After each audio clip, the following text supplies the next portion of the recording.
Hey this is பூவி. முட்டை உடச்சி ஊற்றின குழம்பு ரெசிபி இன்றைக்கி லன்ச்சு.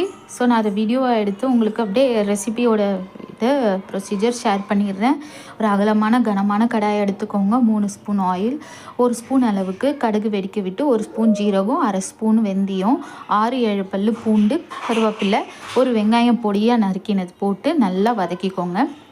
ப்ரௌனிஷாக, அதாவது பக்கோடா இது அளவுக்கு வதக்கிக்கோங்க. அப்போ தான் குழம்பு வந்து மணமாக இருக்கும்.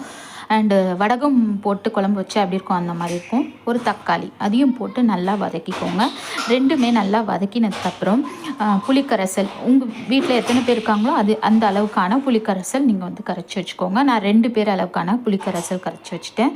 1/2 ஸ்பூன் வந்துட்டு ரெட் சில்லி பவுடர், 1/2 ஸ்பூன் வந்து கோரியாண்டர் பவுடர் போட்டு நல்லா குழம்புக்கு கலக்கிக்கணும். 1 ஸ்பூன் மஞ்சள்தூள் போட்டு நல்லா மூடி வச்சு ஒரு 10லேருந்து 15 நிமிஷம் எண்ணெய் தனியாக பிரிஞ்சு வர அளவுக்கு கொதிக்க விடுங்க.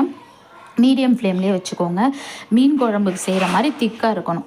ஓகே, இன்றைக்கி நான் உங்களுக்கு எப்படி முட்டை குழம்பு ஒரு ஈஸியாகவும் அட் த சேம் டைம் வந்துட்டு பிகினர்ஸ்க்கும் எப்படி ஹெல்ப்ஃபுல்லாக இருக்கணும்ல, அதுக்காக ஃபஸ்ட்டு வந்துட்டு மஞ்சக்கரு, அது எல்லோ யோக்கு வந்துட்டு ஃபஸ்ட்டு போட்டுருங்க. அந்த மாதிரி குழிக்கரண்டியில் எடுத்து ஒரு 2 மினிட்ஸ் வெந்ததுக்கப்புறமா அதுக்கு மேலேயே வந்துட்டு அதோட ஒயிட் ஒரு கரண்டி ஊற்றிடுங்க.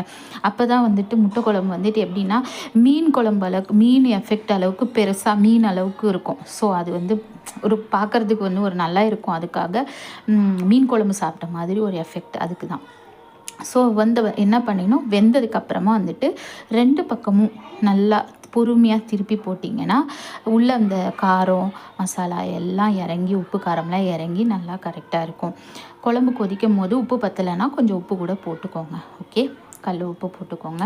அண்ட் வந்துட்டு அவ்வளோதான் இன்றைக்கி ரைஸு, காராமணி பொரியல், முட்டை உடச்சி ஊற்றின குழம்பு. இதுதான் வந்து லன்ச் வீடியோ. நான் கல்லுப்பு போடுறது வந்து வீடியோவில் வந்து ஆட் ஆகலை. ஸோ நீங்கள் மறந்துடாதீங்க. உப்பு கரெக்டான அளவுக்கு நீங்கள் உப்பு போட்டுக்கோங்க. ஓகேங்களா.